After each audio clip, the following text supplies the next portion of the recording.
Bismillahirrahmanirrahim. Assalamualaikum warahmatullahi wabarakatuh. Alhamdulillah rabbil alamin wa bihi nasta'in wa ala umuri dunya waddin wa ala alihi wa sahbihi Rasulullah ajma'in. Amma ba'du. Puji syukur mari kita sampaikan kepada Allah Subhanahu wa taala yang telah memberikan kesempatan dan kesehatan kepada kita sehingga kita bisa ketemu kembali dalam perkuliahan daring pada kali ini pada mata kuliah Filsafat Hukum Islam. Selawat beriring salam senantiasa kita sampaikan pada Rasulullah SAW yang telah menuntun kita dari zaman kejahiliahan menuju zaman yang berilmu pengetahuan yang seperti yang kita rasakan pada saat ini. Baiklah teman-teman mahasiswa, hari ini kita lanjutkan kembali perkuliahan online kita. Adapun tema pada hari ini adalah sumber-sumber hukum Islam. Tentunya sumber-sumber inilah yang menjadi pijakan dalam berfilsafat, khususnya hukum Islam itu sendiri. Sebelumnya Bapak mohon maaf, ternyata kemarin link materi yang Bapak bagikan tidak bisa diakses ya, karena harus melalui izin terlebih dahulu. Untuk kali ini link tersebut sudah aktif dan sudah bisa di-download. Silahkan di-download materi filsafat hukum Islam di buku tersebut. Baik, kita masuk ke materi mengenai sumber-sumber hukum Islam. Jadi apa saja sih yang menjadi sumber, menjadi landasan pijakan berpikir dalam filsafat hukum Islam itu sendiri? Ini yang akan kita bahas. Baik, kita langsung ke materi.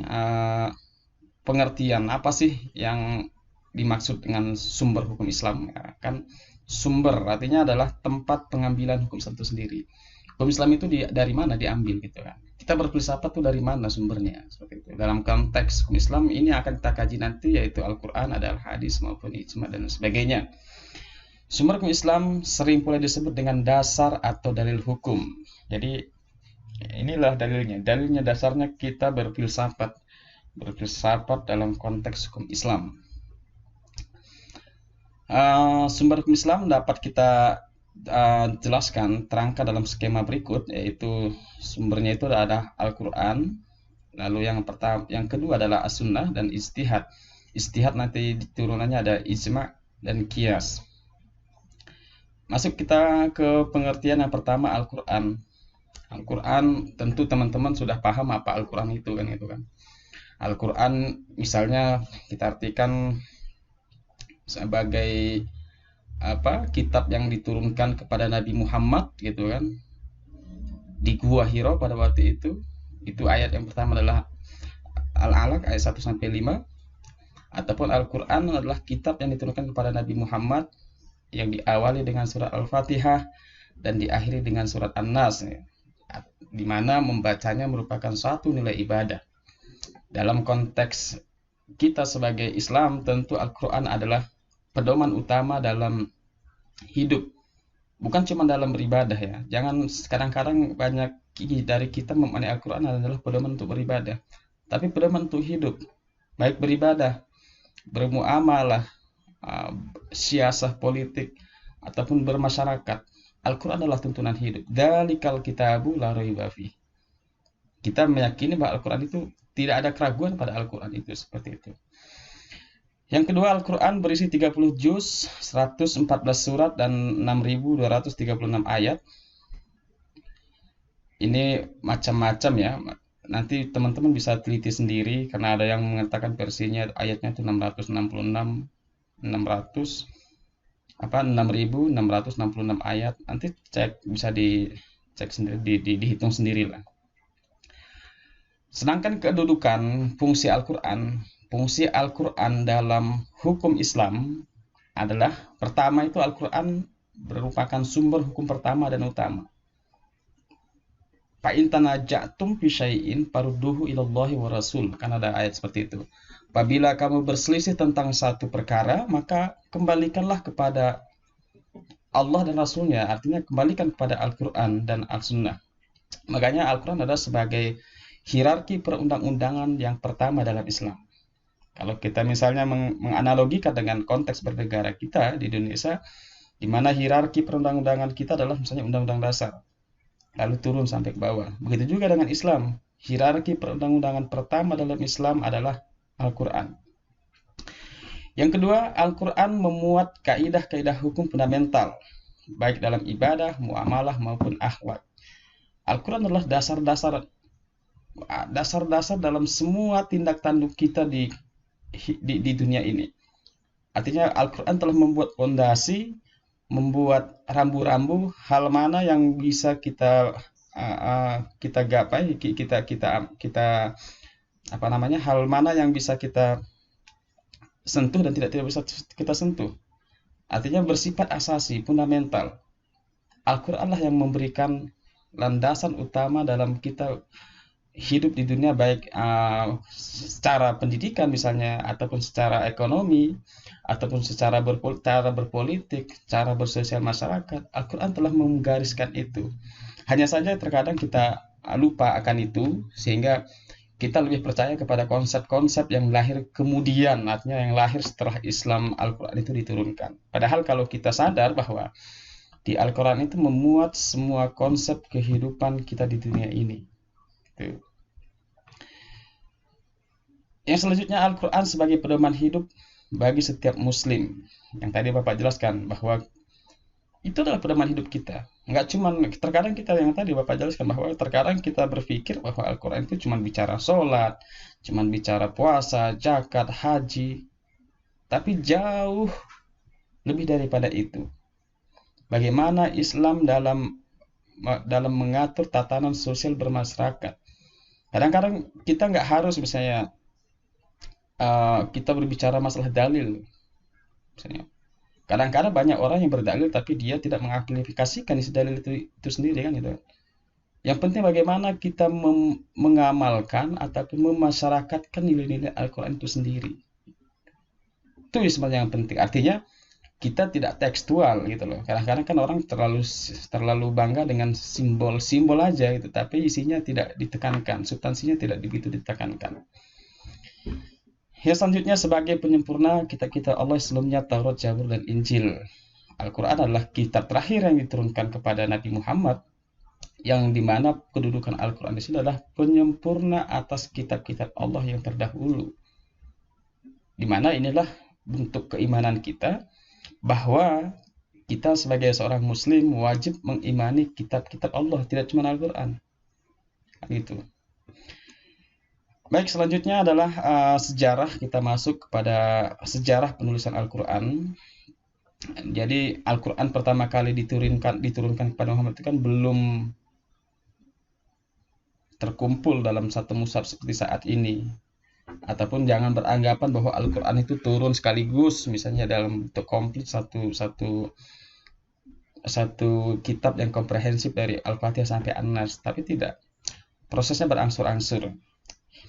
Yang pertama, Al-Quran pada mulanya belum ditulis, artinya di zaman Nabi itu Al-Quran itu ketika turun belum ditulis. Banyak yang dihafalkan, ada yang ditulis misalnya di pelepah-pelepah kurma, di tulang-tulang unta, dan lain sebagainya. Yang kedua, para sahabat belajar dan menghafalkannya langsung dari Rasulullah dan diamalkan. Itu yang tadi ya. Yang selanjutnya, para penghafal pada zaman Rasulullah adalah Khulafaur Rasyidin, Abdullah bin Mas'ud, Salim bekas budak Huzaifah, Ubay bin Ka'ab, dan lain sebagainya. Oleh karena itu, siapa saja dari kalangan mereka yang mendengar satu ayat, dia akan langsung menghafalkan atau menuliskannya dengan sarana seadanya di pelepah kurma, potongan kulit, permukaan batu, ataupun tulang likat unta. Artinya, di awal-awal Islam, Al-Quran itu belum dicatatkan. Di awal-awal Islam, Al-Quran itu belum dibikin dalam satu kitab komprehensif yang kayak sekarang ya.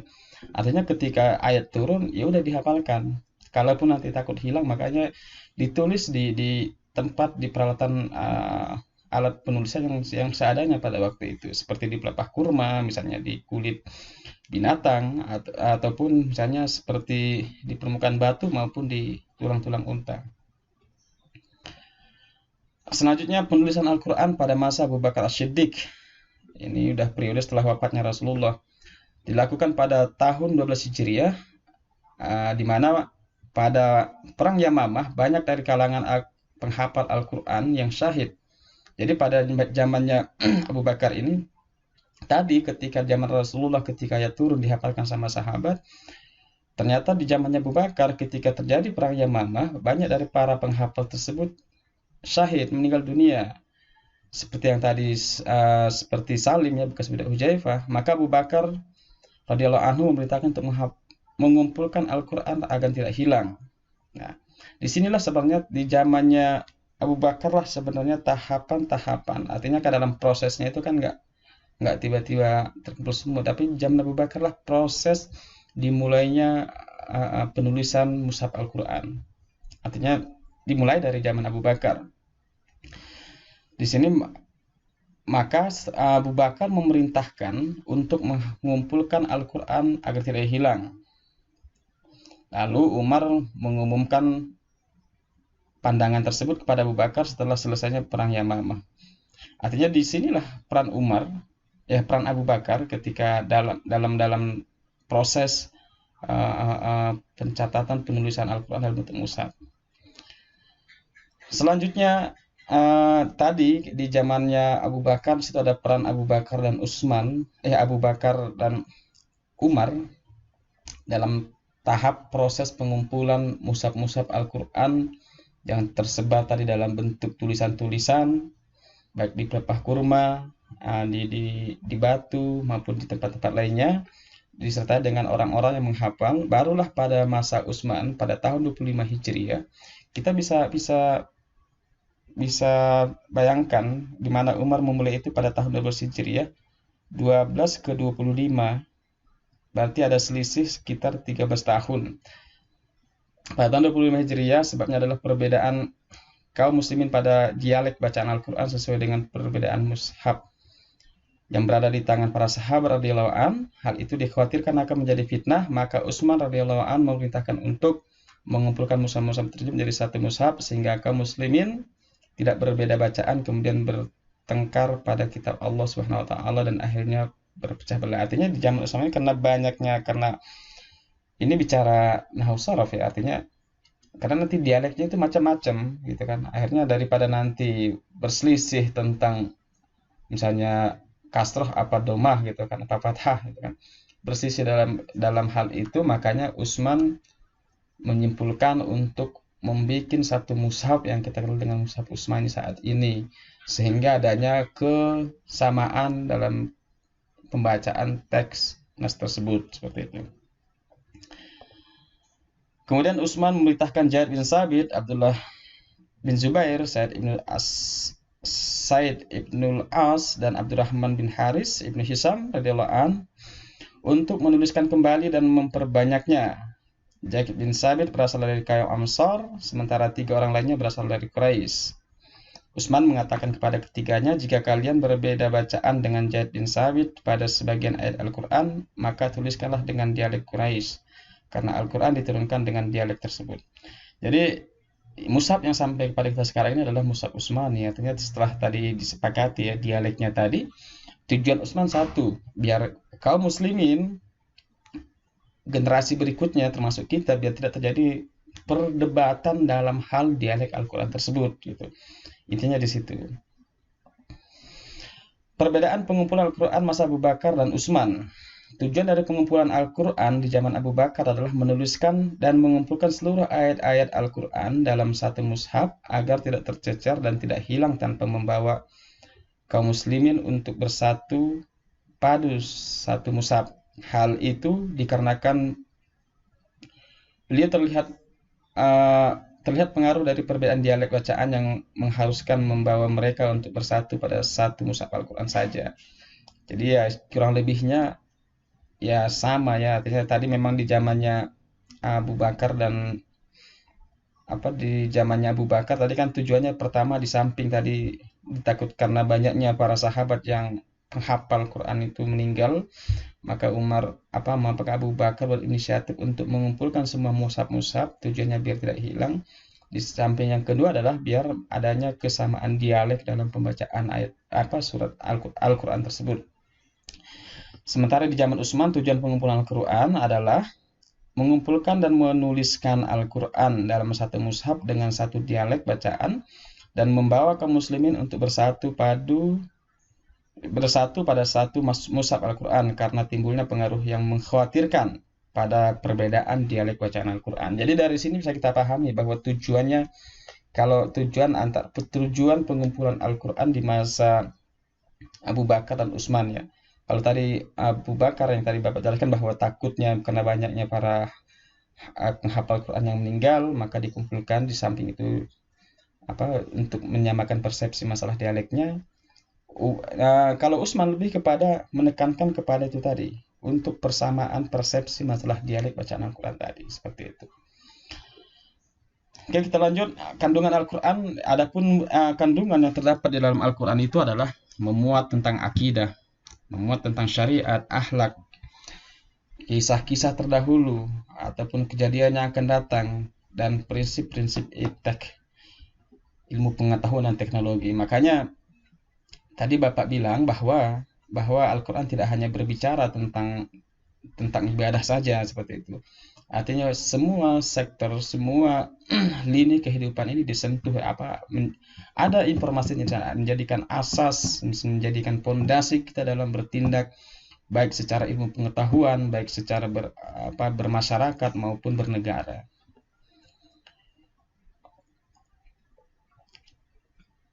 Oke, kita lanjutkan ke pengertian hadis dan as-sunnah.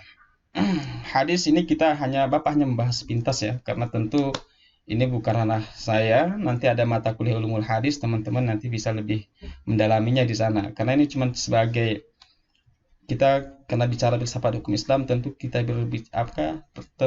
harus bicara apa itu menjadi landasan berpikir filsafat hukum Islam itu sendiri. Yang pertama tadi Al-Quran, yang kedua adalah hadis. Masalah Al-Quran nanti teman-teman bisa pelajari di mata kuliah ulumul Quran. Masalah hadis teman-teman bisa perdalam lagi nanti di ulumul hadis. Masalah ijma, qiyas dan sebagainya teman-teman nanti bisa perdalam di mata kuliah ushul fiqh. Oke, hadis dan sunnah. Hadis oleh kebanyakan ulama diartikan sebagai segala sesuatu yang disandarkan kepada Nabi Muhammad, baik berupa perkataan, perbuatan maupun ketetapan maupun tingkah laku Nabi Muhammad. Hadis secara tidak langsung adalah segala sesuatu yang diberitakan berasal dari Nabi Muhammad. Artinya hadis bisa kita pahami segala sesuatu yang langsung disandarkan kepada Nabi Muhammad SAW, baik itu qauliyah, fiqliyah maupun takririyah. Baik itu misalnya perkataan Nabi, perbuatan Nabi maupun takririyahnya, diamnya Nabi, seperti itu. Lalu adapun sunnah adalah segala yang dinukil dari Nabi Muhammad SAW, baik berupa perkataan, perbuatan, ketetapan, sifat dan tingkah laku Nabi yang mempunyai nilai ibadah dan hukum. Sunnah pada dasarnya hampir sama dengan hadis. Perbedaannya, hadis lebih bersifat umum, sedangkan sunnah lebih bersifat khusus. Hadis adalah segala sesuatu yang disandarkan kepada Nabi Muhammad SAW tanpa terkecuali, sedangkan sunnah adalah segala sesuatu yang dihubungkan dengan perbuatan-perbuatan Nabi Muhammad yang mempunyai akibat hukum dan ibadah. Artinya kalau tadi hadis secara gradual, nggak cuma bicara hukum, bisa saja muamalah, bisa saja siasa. Tapi kalau bicara sunnah lebih kepada dispesifikkan kepada bicara hukum dan ibadah. Hubungan, lalu bagaimana sih keterkaitan? Kita tahu bahwa sumber yang pertama tadi Al-Quran, yang kedua adalah hadis. Bagaimana keterkaitan antara hadis dan Al-Quran? Bagaimana hubungannya antara Al-Quran dan hadis? Yang pertama, sunnah berfungsi menjelaskan hukum-hukum yang bersifat umum yang terdapat dalam Al-Quran. Misalnya, dan dirikanlah sholat, aqimus sholat, dan tunaikanlah zakat, dan rukuklah bersama orang-orang yang rukuk. Artinya kan ini kan masih Allah menyuruh kita untuk mendirikan sholat misalnya. Di Al-Quran nggak jelaskan bagaimana sholat itu, bagaimana gerakannya, berapa rakaat, kapan saja waktu-waktunya, tidak ada dijelaskan. Makanya di sini hadis berfungsi, sunnah berfungsi sebagai penjelas terhadap Al-Quran. Makanya kemudian ada hadis Nabi, sallu kama ra'aitumuni usalli. Sholatlah kalian sebagaimana kalian melihat aku sholat, kata Nabi. Artinya untuk tata caranya, inilah yang dikategorikan tadi hadis fi'lihannya Nabi. Perbuatannya Nabi. Oh, Nabi sholat subuh 2 rakaat, waktunya sekian-sekian. Lalu kita mengikutinya seperti itu. Di sini dijelaskan keterangan tata cara sholat secara khusus diterangkan dalam hadis, yaitu dengan khusyuk, dengan menyempurnakan ruku, sujud, gerakan-gerakannya hingga salam. Begitu juga dengan zakat. Yang kita tahu bahwa Nabi misalnya memerintahkan kita untuk tumaknina, artinya ada sunnah-sunnah yang harus kita ikuti, misalnya tumaknina dengan khusyuk dan lain sebagainya. Itu yang pertama, artinya bahwa hadis berfungsi sebagai penjelas terhadap Al-Quran. Sedangkan yang kedua, memperkokoh pernyataan yang ada dalam Al-Quran. Contohnya, paman syahida minkum syahra falyasum. Itu hadis, barang siapa di antara kamu hadir di tempat tinggalnya di bulan itu, maka hendaklah ia berpuasa pada bulan itu. Itu ayat, maaf. Sedangkan ada hadis Nabi mengatakan, barang berpuasalah jika kalian melihat hilal, dan berbukalah jika kalian melihatnya. Jika bulan tidak terlihat, maka genapkanlah bilangan itu menjadi 30 hari. Artinya hadis di sini sebagai fungsinya adalah sebagai penguat. Jadi intinya informasi itu telah jelas di dalam Al-Quran, lalu nanti dikuatkan lagi dalam hadis itu sendiri. Kita bisa membagi hadis. Hadis itu banyak kategorinya. Nanti teman-teman, seperti Bapak bilang tadi, bisa diperdalam kembali di ulumul hadisnya. Ada hadis sahih, ada hasan, dan dhaif. Ada tingkatannya. Jadi tidak sama semua tingkatan kesahihan hadis itu ya. Jadi ada yang kriterianya sahih, hasan, dan dhaif. Adapun hadis sahih secara bahasa kata sahih berarti sehat, yang selamat, yang benar, dan sebagainya. Pertama, yang masuk kategori hadis sahih adalah sanadnya, silsilah orang yang meriwayatkan sanadnya. Lalu dhabit, hafalannya kuat, artinya orang yang pertama tadi itu orang yang meriwayatkan itu bagus silsilahnya. Yang kedua dhabit, hafalannya kuat. Lalu rawi adalah orang yang meriwayatkan atau memberitakan hadis. Kriteria hadis sahih, rangkaian perawi dan sanad itu harus bersambung, mutawatir ya sebutannya ya, hingga ke Rasulullah SAW, mulai dari perawi pertama sampai perawi terakhir. Artinya gini, ketika dia mendapat informasi itu, jadi misalnya si A mendengar dari Rasulullah, lalu si B mendengar dari si A, si C mendengarnya dari si C mendengar dari si B, si D mendengar dari si C, dan seterusnya. Artinya perawinya itu sampai pada Rasulullah. Itu yang masuk ciri-ciri kategori hadis sahih. Yang kedua, para perawinya harus terdiri dari orang-orang yang dikenal, thiqat, terpercaya, adil, dan dhabit. Artinya kalau orang-orang tersebut misalnya reputasinya jelek di tengah-tengah masyarakat, maka riwayat itu tidak diterima. Yang tadi terpercaya. Yang kedua, memang dia terkenal memiliki hafalan yang kuat. Yang ketiga, hadisnya terhindar dari ilat dan syadz, dan artinya nggak ada cacatnya gitu, nggak janggal lah, artinya ada informasi itu gitu, tentang hadis itu. Karena pada masa itu setelah wafatnya Rasulullah kan kita ketahui banyak produk-produk hadis palsu yang digunakan untuk kepentingan individu maupun kepentingan kelompok tersendiri. Makanya wajar ketika para perawi tersebut sangat selektif dalam memilih hadis tersebut. Yang keempat, perawinya masih sejaman. Contohnya nanti bisa dibaca sendiri. Hadis hasan, kriterianya adalah sanad hadisnya bersambung, perawinya adil, kuat hafalannya, hadis terhindar dari cacat ataupun janggal. Contohnya ini nanti bisa dibaca, ini Bapak nanti linkkan di bawah deskripsi ya. Yang selanjutnya adalah hadis dhaif, hadis lemah. Kriterianya adalah sumbernya bukan berasal dari Rasulullah, artinya nggak nyampe pada Rasulullah. Sanadnya terputus, artinya tadi sanadnya tadi dari an-nya itu terputus, nggak sampai pada Rasulullah. Perawinya fasik dan tidak adil, hafalannya jelek atau rusak. Ini contohnya. Selanjutnya, mengapa hadis dikodifikasikan? Artinya sama nanti kayak Al-Quran tadi. Kenapa Al-Quran dicatatkan? Tadi kan ada alasannya ya, supaya tidak berlainan dalam dialeknya tadi. Kalau tadi misalnya Umar karena ditakutkan nanti hilang karena penghafalnya sudah meninggal. Walaupun kata Allah, Allah telah berjanji inna nahnu nazzalna dzikra wa inna lahu lahafizun, tapi ini adalah bentuk ikhtiar yang dilakukan para khulafaur rasyidin dahulu. Lalu apa fungsinya? Mengapa kok hadis itu dikodifikasi, dituliskan? Yang pertama, terdapat kesalahan di kalangan masyarakat Islam anggapan terhadap pepatah dalam bahasa Arab yang dianggap sebagai hadis. Jadi banyak kadang-kadang kita itu kayak kata-kata pujangga. Dulu kan banyak syair-syair bahasa Arab, kadang-kadang kan kita malah mengira, takutnya nanti tujuannya makanya dituliskan. Takutnya nanti pepatah tersebut kita kira sebagai hadis seperti itu.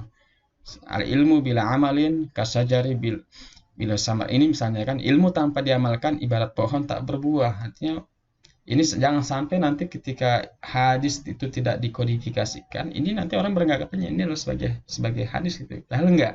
Seperti manjada wajada artinya. Ini adalah semacam syair ataupun puisi misalnya kan gitu.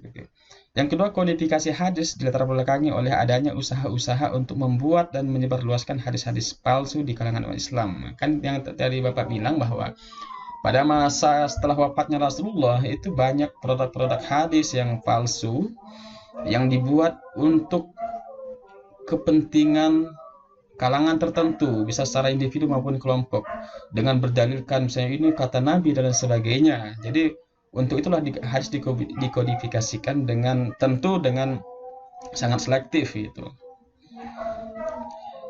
Ini ada ulama-ulamanya, ada Bukhari, Muslim, Abu Daud, Nasai, Tirmizi, Ibnu Majah, dan Imam Ahmad. Lalu kita masuk ke sumber dari hukum Islam itu sendiri yang tadi setelah Al-Quran, hadis, lalu ijtihad. Ijtihad berarti bersungguh-sungguh. Ijtihad diartikan usaha ulama untuk mencurahkan seluruh kemampuan dalam mendapatkan sebuah dalil hukum dalam kasus baru yang tidak terdapat dalam Al-Quran maupun Al-Hadis. Inilah yang di zaman sekarang ini yang kita alami. Artinya seperti misalnya MUI, bagaimana dia merespon ketika misalnya ada suatu keadaan tertentu di tengah masyarakat. Artinya kan tidak boleh ada kekosongan hukum. Begitu juga di pengadilan agama, misalnya ketika hakim nanti menghadapi perkara, kita tidak bisa mengatakan ini tidak ada dalilnya gitu. Artinya harus ada kepastian hukum. Makanya seorang ulama maupun seorang hakim pembuat keadilan itu harus bisa beristihad. Untuk tentu istihad yang kita lakukan tersebut tetap akan berdasarkan kepada Al-Quran sebagai tadi hierarki perundang-undangan tertinggi dalam hukum Islam.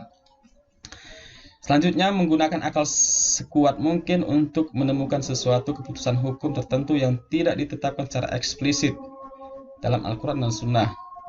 Yang keempat, akal adalah kunci untuk memahami ajaran dan hukum Islam. Artinya yaitu, ini adalah akal yang diagunkan kepada manusia. Artinya inilah yang menjadi pembeda kita dengan hewan. Artinya ketika satu permasalahan kita tidak temukan, misalnya kan tidak dijelaskan secara jelas, secara gamblang dalam Al-Quran, ya sudah, kita dituntut untuk beristihad. Tentu ada syarat-syarat, secara mustahil ya, nggak semua nanti orang bisa beristihad sendiri. Tentu ada syarat-syarat yang harus dipenuhi. Selanjutnya adalah segmentasi ijtihad. Yang pertama, penggunaan pikiran untuk menentukan hukum yang tidak ditentukan secara eksplisit oleh Al-Quran dan Sunnah. Jadi kita tahu bahwa segmentasinya, bahwa ranahnya jelas, bahwa ijtihad ini akan muncul ketika tidak ditemukan sumber hukumnya dalam Al-Quran maupun Al-Hadis, sehingga dituntut untuk beristihad. Seperti ya zaman sekarang, misalnya zaman modern, misalnya ada misalnya bayi tabung, artinya kan bayi tabung bagaimana? Dulu nggak ada zamannya dulu. Ataupun bagaimana hukumnya transaksi pasar modal di saham misalnya, bagaimana hukumnya jual beli online dan lain sebagainya. Ini kan permasalahan yang sebenarnya belum ada di zaman Islam terdahulu. Jadi apakah kita sebagai generasi Islam berikutnya menganggap bahwa ini tidak diatur, sehingga tidak ada hukumnya? Ya tidak bisa, maka kita dituntut untuk beristihad. Inilah fungsi akal yang diberikan kepada kita. Selanjutnya, penggunaan pikiran dalam mengartikan, menafsirkan, dan mengambil kesimpulan dari suatu ayat atau hadis. Contoh ulama tafsir dan hasil karyanya. Artinya kita bisa menafsirkan kembali.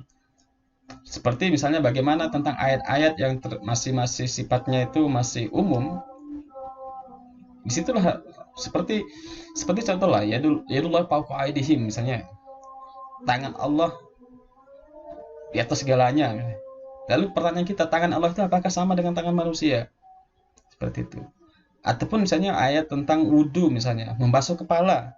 Kan banyak ulama mengartikan, ada yang seperti Syafi'i cukup membasuh, misalnya cukup 3 helai rambut basah misalnya. Ada misalnya Imam Hanafi harus membasuh keseluruhan kepala dan sebagainya. Itu adalah produk ijtihad.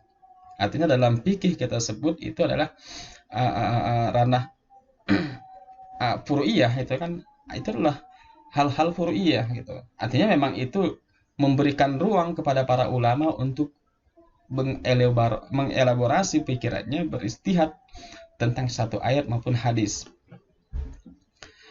Selanjutnya landasan istihad Al-Quran. Sini ya ayyuhalladzina amanu atiullaha wa atiur rasul wa ulil amri minkum. Fa in tanaja'tum bi syai'in farudduhu ilallahi wa rasul in kuntum tu'minuna billahi wal yaumil akhir dzalika khairu wa ahsanu ta'wila. Ini adalah dasar hukum bagi seorang mujtahid untuk beristihad. Di mana Al-Quran Allah mengatakan, hai orang-orang yang beriman, taatlah kamu pada Allah dan Rasulnya, dan ulil amri diangkat di antara kamu. Kemudian, jika kamu berlainan pendapat tentang sesuatu, maka kembalikanlah dia kepada Al-Quran dan As-Sunnah. Jika kamu benar-benar beriman pada Allah dan hari kemudian, yang demikian itu lebih utama bagimu dan lebih baik akibatnya. Ini ayat ini kalau kita pahami bahwa inilah bentuk satu legalitas kepada kita ketika suatu permasalahan yang baru yang tidak kita temukan dalam Al-Quran maupun hadis, yes, kita harus berpikir. Inilah kelebihan yang diberikan kepada manusia memiliki akal. Tentu dalam berpikir kita ini ya kembali juga kepada Al-Quran dan hadis sebagai dasar berpikir kita. Jadi tidak jauh dari situ gitu ya. Misalnya dalil dari hadis, ketika Nabi mengutus sahabat Mu'adz bin Jabal ke Yaman sebagai hakim, lalu Nabi berkata kepada Mu'adz, bagaimana cara kamu, wahai Mu'adz, untuk menghukumi suatu masalah? Kata Nabi. Lalu Mu'adz menjawab, saya akan memutuskan dari Al-Quran, ya Nabi. Nabi bertanya lagi kepada Mu'adz, lalu kalau kamu tidak menemukannya di dalam Al-Quran, bagaimana kamu memutuskannya? Lalu Mu'adz menjawab, saya akan memutuskan dengan sunnah Rasulullah. Lalu Nabi bertanya kembali, kalau kamu tidak menemukannya di dalam as-sunnah, bagaimana kamu memutuskan perkaranya?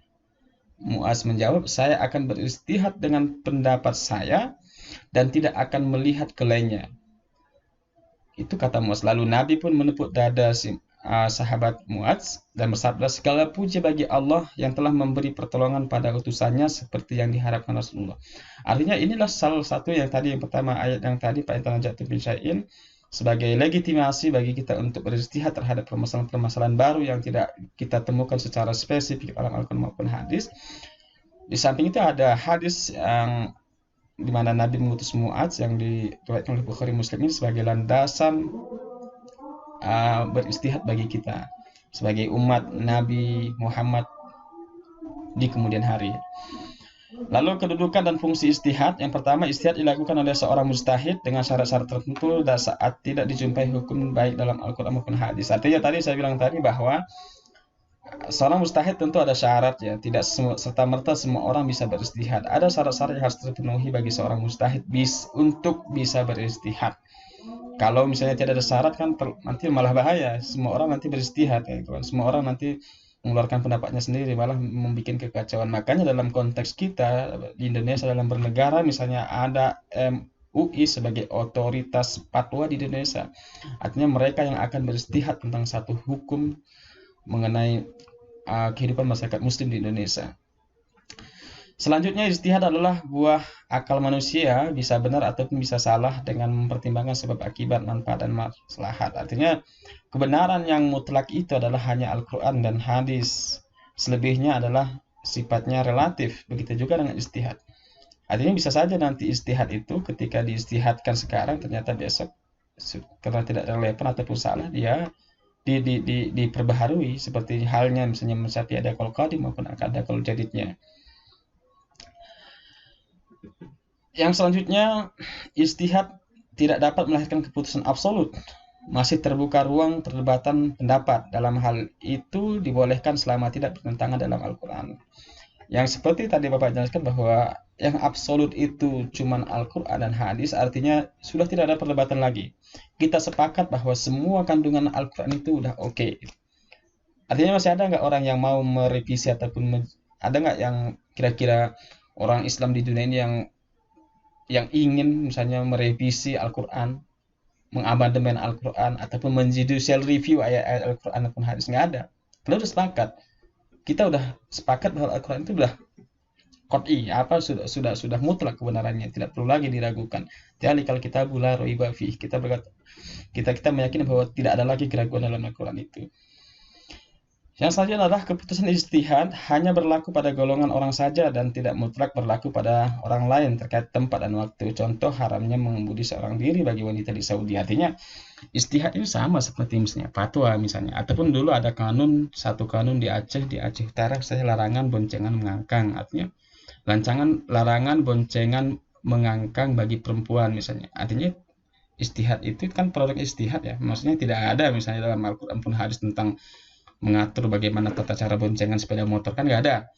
Makanya di sana misalnya diatur larangan misalnya boncengan perempuan dengan posisi ngangkang, harus duduk ke samping posisinya. Artinya ya itu hanya berlaku di Aceh, tidak berlaku kemudian di Salatiga harus, kan nggak. Sama seperti yang ijtihad misalnya mufti misalnya di Saudi sana ataupun di negara-negara Timur Tengah sana misalnya melarang perempuan muslim untuk mengendarai mobil, kendaraan, melarang misalnya wanita-wanita muslim untuk datang ke stadion dan lain sebagainya. Itu hanya berlaku di sana. Sifatnya melihat tempat dan waktunya gitu. Jadi ijtihad itu tidak serta-merta berlaku di semua negara muslim seperti halnya Al-Quran, tidak. Artinya dia kondisional. Yang selanjutnya ini tadi yang Bapak bilang tadi, ada syarat-syarat mujtahid yang harus dipenuhi untuk bisa melakukan ijtihad. Yang pertama, mengetahui hukum-hukum Islam dengan sempurna. Tentu ini adalah para alim ulama ya, para ulama yang memiliki kapasitas ini gitu. Fasih berbahasa Arab, karena ini nanti bicara masalah literatur klasik yang akan dikaji gitu kan. Hafal Al-Quran dan ilmu terkait di dalamnya, hafal ribuan artinya dia memiliki hafalan hadis yang banyak, mengetahui kedudukan kitab-kitab hadis dan kitab-kitab penunjang. Artinya ini bicara nanti untuk referensinya dia. Jadi nggak serta-merta nanti orang berijtihad itu tanpa referensi, ada dasarnya gitu. Sama seperti kita di kalangan akademisi ketika menulis satu paper makalah maupun karya ilmiah lainnya, kan tentu harus memiliki sumber-sumber rujukan kita yang bereputasi bagus. Seperti halnya juga mujtahid. Lalu menguasai seluruh metodologi ijtihad, menguasai kaidah-kaidah fikih dan seluruh keilmuan lain di dalamnya, memiliki sifat dan akhlak mulia, jujur, adil dan berani dan terpercaya. Kalau kita kerucutkan lagi, metode ijtihad itu nanti akan menghadirkan qiyas, ijma, ihtisan, masalihul mursalah. Ada keempatnya adalah produk ijtihad. Qiyas misalnya menganalogikannya misalnya dengan sesuatu yang hukum yang tidak menganalogikan satu perbuatan dengan sesuatu yang telah ditentukan dalam Al-Quran maupun hadis. Misalnya seperti minuman keras, minuman khamar misalnya kita artikan secara bahasa adalah arak ataupun arak yang diproses ataupun difermentasi dari anggur ataupun buah-buahan yang difermentasikan. Lalu bagaimana nanti hukumnya meminum minuman yang modern sekarang? Karena dia sama-sama memiliki ilat, artinya sama-sama efek sampingnya sama-sama memabukkan, maka bisa dihukumi sebagai khamar seperti itu. Qiyas menurut bahasa adalah menyamakan, ini tadi yang Bapak jelaskan tadi, artinya dia itu menganalogikan, menyamakan sesuatu yang ada dalam Al-Quran dengan yang tidak ada. Misalnya tadi seperti narkoba, saya bilang contohkan tadi seperti khamr, seperti minuman keras seperti misalnya anggur, vodka dan lain sebagainya. Itu kan tidak ada dalam Al-Quran. Anda cari misalnya tentang larangan vodka, nggak ada. Lalu apakah kita bilang vodka itu halal? Enggak. Kenapa? Karena ternyata setelah diteliti vodka dengan khamr tadi sama-sama memiliki efek sampingnya sama, yaitu menghilangkan akal, menyebabkan kemabukan. Akhirnya pelaku yang meminum vodka juga dihukumi sama hukumnya dengan pelaku minum khamar. yaitu dikenakan cambukan 40 sampai 80 kali seperti itu. Itulah kias. Misalnya ini ya, contohnya haramnya narkoba dikiaskan dengan haramnya minuman keras yang tadi Bapak jelaskan. Hai orang beriman, sesungguhnya minum khamar, berjudi, berkorban untuk berhala, mengundi nasib dengan panah adalah termasuk perbuatan syaitan. Maka jauhilah perbuatan-perbuatan tersebut agar kamu mendapat keberuntungan. Ini dasarnya, artinya tidak serta-merta nanti kita bilang bahwa tidak ada hukumnya. Wah, berarti minum vodka itu halal dong, kan itu aja enggak. Makanya Bapak bilang tadi tidak boleh ada kekosongan hukum. Untuk menutupi kekosongan hukum tersebut, maka kita diharuskan untuk beristihad dengan syarat-syarat mustahid yang tadi ada di atas tadi yang sebelumnya. Yang kedua adalah ijma. Ijma adalah kesepakatan para mujtahid dari umat Nabi Muhammad pada suatu masa terhadap suatu hukum syariat. Dalam konteks sebuah negara, ijma digagas oleh fatwa. Contoh misalnya dalam konteks di Indonesia, bagaimana ijma sepakatan para ulama di Majelis Ulama Indonesia untuk menentukan awal bulan Ramadan, misalnya kesepakatan para ulama Indonesia tentang dulu misalnya haramnya, karena dikira setelah dilakukan penelitian dulu zamannya saya SMA, Ajinomoto itu ternyata mengandung enzim babi, sehingga MUI sepakat untuk memfatwakan haramnya Ajinomoto misalnya, ataupun yang lain sebagainya. Banyak hal-hal yang terkait dengan ijma ini mungkin yang sifatnya tentu berlakunya tidak yang sama yang tadi Bapak bilang, berlakunya tidak di semua negara muslim. Karena di Indonesia ada MUI, mungkin di Malaysia ada lagi lembaga yang serupa dengan nama yang berbeda. Tentu mereka adalah lembaga otoritatif tersendiri di suatu negara tertentu gitu. Selanjutnya ihtisan. Ihtisan ialah berarti menganggap baik atau mencari yang baik. Menurut ulama ushul fiqh ialah meninggalkan hukum yang telah ditetapkan kepada hukum yang lainnya pada suatu peristiwa atau kejadian yang ditetapkan berdasarkan dari syariat. Contoh ini kasus misalnya bagaimana Umar dulu, kita tahu bahwa pencurian itu hukumnya adalah kalau misalnya sudah mencapai nisabnya, sudah mencapai takarannya mesti 3 dirham, artinya itu bisa dikenakan potongan tangan. Tapi dalam satu kasus Umar tidak menjatuhkan hukuman potongan tangan tersebut. Nah, inilah ihtisan. Ihtisan ihtisan kan artinya kan mencari yang lebih baik. Karena dalam konteks itu, ketika zaman itu ternyata sang pencuri tersebut terjadi pada zaman krisis, di mana orang-orang sekelilingnya tidak memperhatikan dia, sedangkan dia dalam kondisi lapar, artinya kerjaan tidak ada. Mungkin kayak sekarang lah, ada orang yang di PHK, sudah nggak punya uang, kerjaan tidak ada, dia udah usaha dan nggak ketemu, lalu dia kelaparan di rumahnya, sementara orang-orang di sekelilingnya tidak memperhatikannya.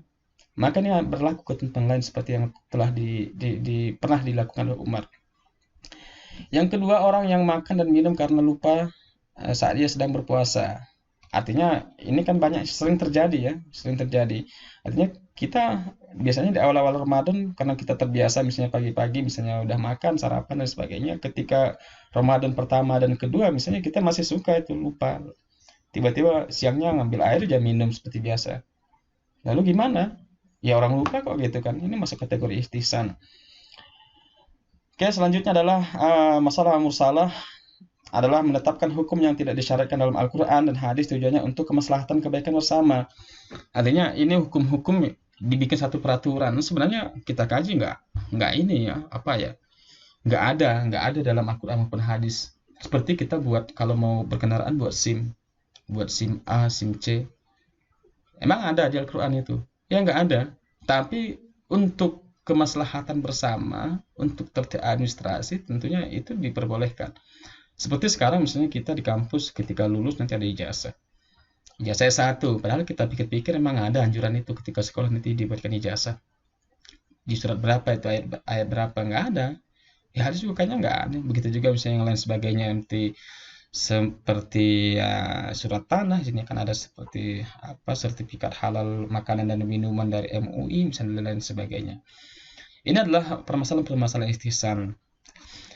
Oke, baik, ini cukup di sini penjelasan Bapak. Tentunya ini adalah sekedar cuman hanya covernya saja, karena tentu ini ada mata kuliah tersendiri ya nantinya di teman-teman, ataupun mungkin teman-teman sudah mengalami mata kuliah itu, baik itu ushul fiqh, baik itu ulumul Quran maupun ulumul hadis, itu lebih mendalam tentang kajian ini. Karena di sini kapasitas kita adalah hanya hukum filsafat hukum Islam, tentu ini hanyalah sekilas saja, backgroundnya saja. Lebih jelasnya nanti mungkin bisa bagi yang belum mengambil mata kuliah itu mungkin nanti diperdalam di situ. Hal-hal yang terkait yang perlu ditanyakan bisa nanti ditanyakan langsung di komentar ataupun bisa juga ditanyakan di grup WhatsApp kelas kita. Bapak kira cukup sampai di sini. Semoga teman-teman semua dalam keadaan sehat walafiat, dilindungi Allah Subhanahu wa taala dan dijauhkan dari segala mara bahaya. Billahi taufiq wal hidayah. Assalamualaikum warahmatullahi wabarakatuh.